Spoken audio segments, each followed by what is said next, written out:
चहाची बेल वाजली. चहाचा कप टेबलवर ठेवून रमेशने दरवाजा उघडला. समोर पोस्टमन हातात एक पाकिट घेऊन उभा होता. रमेशने पोस्टमनच्या रजिस्टरवर सही केली आणि दरवाजा बंद करून पत्र वाचू लागला.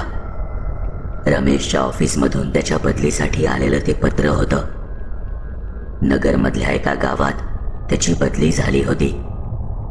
2 दिवसात त्याला जॉईन व्हायचं होतं.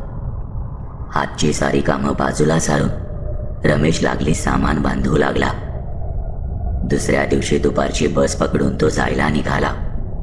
पोहोचायला जरा उशीरच झाला. रात्रीचे 12 वाजून गेले होते. बस स्टँडवर उतरल्यावर दूर दूरपर्यंत फक्त अंधार पसरला होता. एक छोटासा बल्ब तेवढा एका कोपऱ्यात होता. तो पण सारखा चालू बंद होत होता. रमेश तसा थोडा चिडलेलाच होता. लहानपणापासून मुंबईसारख्या शहरात वाढलेला आणि अचानक असं गावाकडे बदली होऊन यावं लागलं होतं.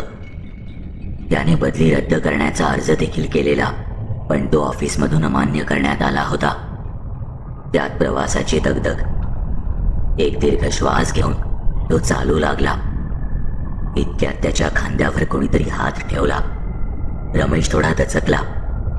त्याने मागे वळून पाहिलं तर एक 60 ते 62 वर्षांचा धोतर टोपी घातलेला माणूस उभा होता.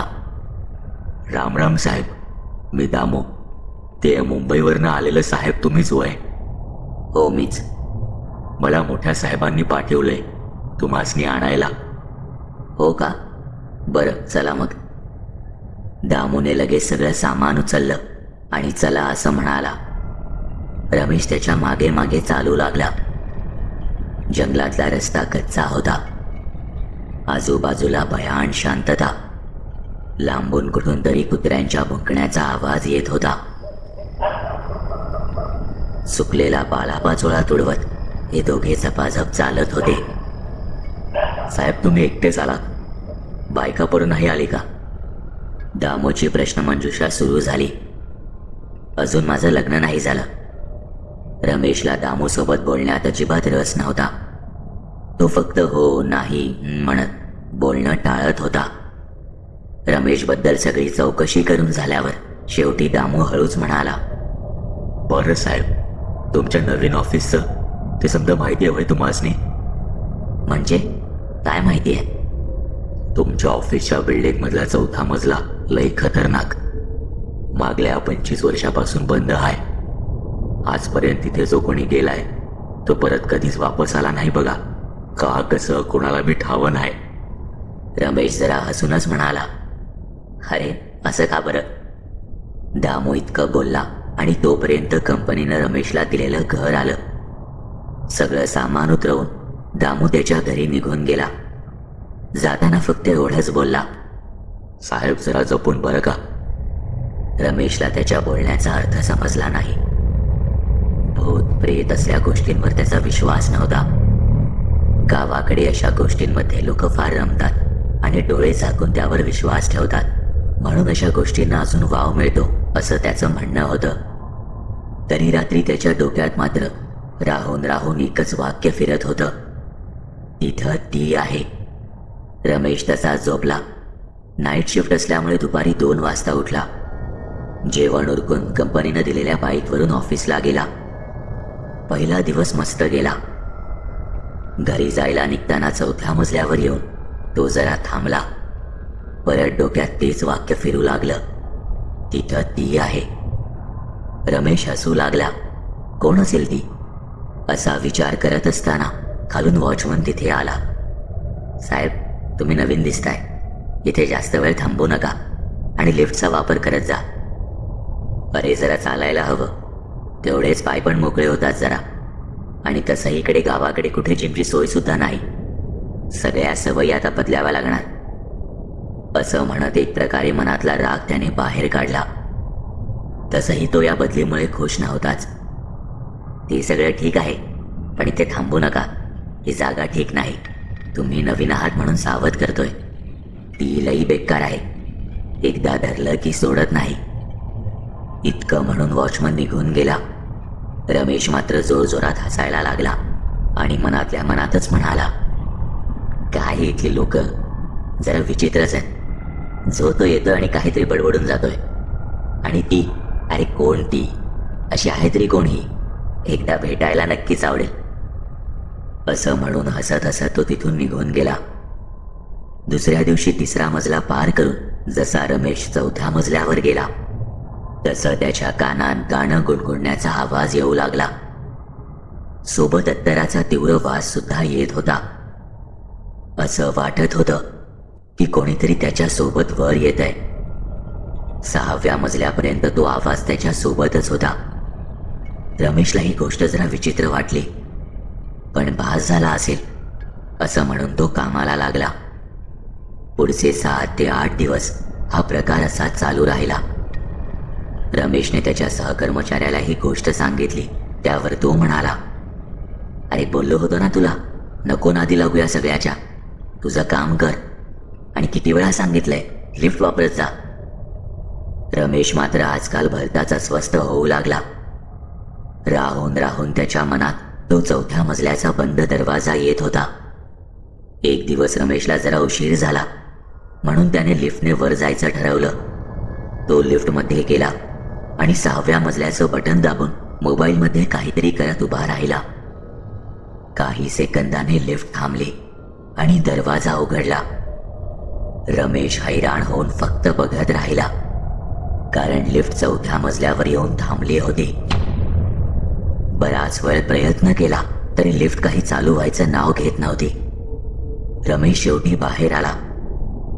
जसा तो लिफ्टमधून बाहेर आला, अचानक लिफ्टचा दरवाजा बंद झाला आणि लिफ्ट वरच्या मजल्यावर अशा प्रकारे निघून गेली जसं काही रमेशला उतरवण्यासाठीच ती बंद पडली होती. 4थ्या मजल्यावर आल्यानंतर रमेशला एक वेगळंच कुतूहल वाटायचं. काहीतरी वेगळंच एक आकर्षण जाणवायचं. कोणीतरी सतत त्या दरवाजा मागून त्याला बोलावतंय असा भास व्हायचा. आणि हल्ली हल्ली तर ते कुतूहल, हे आकर्षण एवढ्या जास्त प्रमाणात वाढलं होतं की त्याच्या डोक्यातून या सगळ्या गोष्टी काही केल्या जातच नव्हत्या.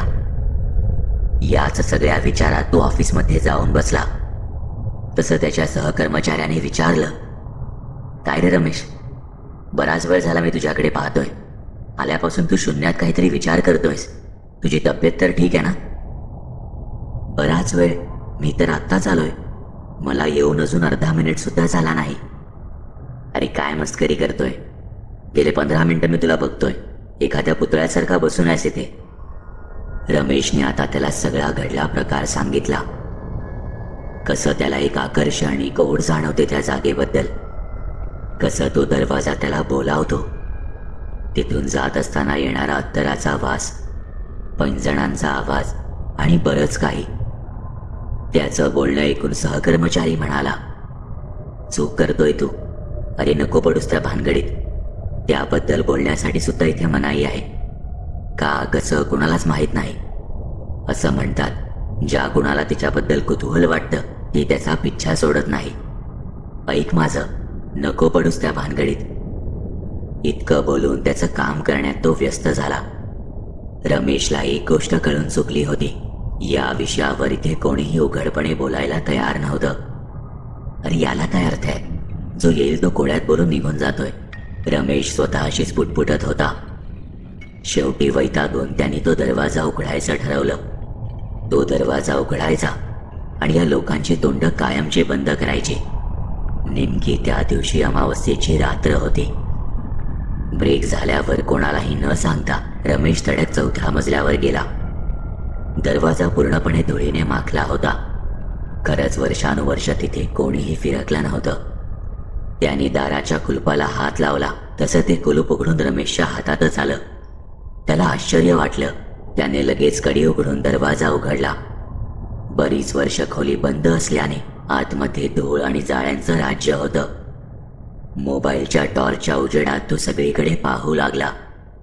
एक भयान शांतता आणि अंधार, याखेरीज दुसरं काहीच दिसत नव्हतं. कुठून तरी सडलेल्या माणसाचा तीव्र वास येत होता. तो वास असह्य झाल्याने रमेश तिथून लगेच जायला निघाला. तेवढ्यात त्याने असं काहीतरी पाहिलं जे पाहून त्याच्या पायाखालची जमीनच सरकली. घसा कोरडा पडला आणि तोंडाला फेस आला. खोलीच्या भिंतीवर आणि छतावर हात आणि पायांचे ठसे होते. असं वाटत होतं की कोणीतरी भिंतीवर आणि छतावर चालत असावं. ते दृश्य बघून रमेश दरवाजाकडे धावला. तितक्यात एक कर्कश किंकाळी आणि हास्याने त्याचे कान बधीर झाले.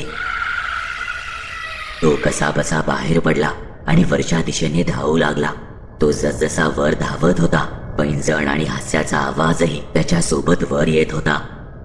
पायऱ्या संपायचं नावच घेत नव्हत्या. तो वरच्या दिशेने तर पळत होता, पण तिथे पोहोचत मात्र नव्हता. रमेशला धाप लागली. तो घामाघूम झाला आणि धाडकन जमिनीवर कोसळला. डोळे उघडले तेव्हा ऑफिसमध्ये त्याच्या खुर्चीवरून खाली पडला होता आणि त्याचे सहकर्मचारी त्याला उचलत होते. एक जण पाणी घेऊन आला. रमेशची अवस्था अगदी खराब झाली होती. जे घडत होतं ते समजण्या पलीकडचं होतं. काहीच न बोलता रमेशने बॅग उचलली आणि पार्किंगच्या दिशेने धावत सुटला. बाईक काढली आणि चालू करू लागला. समोरून वॉचमनने त्याला एका वेगळ्याच नजरेने पाहिलं आणि जवळ येत म्हणाला, साहेब, तुम्ही दरवाजा नव्हता उघडायला पाहिजे, आणि हसायला लागला. रमेशने गाडी सुरू केली आणि अगदी वेगात निघाला. रात्रीचे 11:15 वाजले होते. रमेश आता मेन रोडवर आला होता. तितक्यात पाठीमागून एक बाईक आली. त्या बाईकवरचा माणूसही हसतच रमेशला म्हणाला, साहेब, तुम्ही दरवाजा नव्हता उघडायला पाहिजे, आणि निघून गेला. रमेशचा बाईकवरचा ताबा सुटला आणि तो एका झाडावर जाऊन आदळला. थोडं स्वतःला सावरलं आणि पाणी पिणार इतक्यात एक भरधाव ट्रक त्याच्या दिशेने आला. रमेशने घट्ट डोळे मिटून घेतले. ट्रक चालक जवळ येऊन थांबला आणि खिडकीतून बाहेर डोकावत म्हणाला, काय केलं तुम्ही साहेब? तुम्ही दरवाजा नव्हता उघडायला पाहिजे. लटपटत्या पायांनी किक मारत रमेशने गाडी भरधाव पळवली. 20 मिनिटं उलटून गेले होते. रमेशला थोडं हायसं वाटलं. स्वतःशीच तो पुटपुटत होता, आता परत कधीच येणार नाही. सरळ मुंबईला निघून जाणार. काय प्रकार आहे हा? पाठीमागून पुन्हा हॉर्नचा आवाज आला. रमेश दचकला. मागे वळून बघायची त्याची हिंमत नव्हती. एक बाईक पुढे आली. त्या बाईकवर त्याच्या शेजारी राहणारा मुलगा विलास होता. 12 ते 13 दिवसांची काय ती त्यांची ओळख. हाय हॅलो इतकंच त्यांचं संभाषण. विलास सुद्धा एका छोट्या कंपनीत कामाला होता. एवढ्या रात्री रमेशला अशा प्रकारे जाताना पाहून तो जरा थांबला आणि रमेशला म्हणाला, काय रे रमेश, आज काय स्पेशल? कुठे फिरायला गेलेला का, की मुंबईला गेलेलास? विलासचा असा विचित्र प्रश्न ऐकून रमेश जरा गोंधळला. तो म्हणाला, नाही तर, मी तर कुठे बाहेर फिरायला गेलो नव्हतो. बरं मग या कोण? तुझ्या मिसेस आहेत का? रमेशच्या बाईकच्या मागच्या सीटकडे बोट दाखवत विलास म्हणाला, मिसेस? रमेश आता काय समजायचं ते समजून गेला होता. निशब्द होऊन तो विलासकडे फक्त बघत बसला. बरं मी जरा घाईत आहे, नंतर भेटू, येतो मी. चला वहिनी, येतो. या दोघं उद्या जेवायला घरी. इतकं म्हणत विलास निघून गेला. रमेशच्या डोळ्यापुढे अंधारी आली होती. डोक्यात पहिल्या दिवशी वॉचमनने सांगितलेलं वाक्य आलं, साहेब, लिफ्टचा वापर करत जा. ती लय बेकार आहे. एकदा धरलं का सोडत नाही. आणि त्याच्या या बोलण्यावर हसून रमेश म्हणाला होता, अशी आहे तरी कोणी, एकदा भेटायला नक्कीच आवडेल. रमेश मागे वळून बघायची हिंमत करू शकला नाही. त्याचं डोकं सुन्न झालं होतं. घडला प्रकार त्याला कळून चुकला होता. तेवढ्यात त्याच्या खांद्यावर मागून कोणीतरी एक हात ठेवला. तो हात प्रचंड थंड होता. इतका थंड की त्या स्पर्शाने रमेश रस्त्यावर कोसळला आणि परत कधीच उठला नाही. रात्र अशीच निघून गेली. दुसऱ्या दिवशी त्याच्या प्रेताभोवती गर्दी झाली. एव्हाना डॉक्टरांनी त्याच्या मृत्यूचं कारण शोधून काढलं होतं. हृदयविकाराच्या तीव्र झटक्यानं त्याचा जागीच अंत झाला होता. आणि ती कोण होती हा प्रश्न पुन्हा एकदा अनुत्तरित राहिला होता.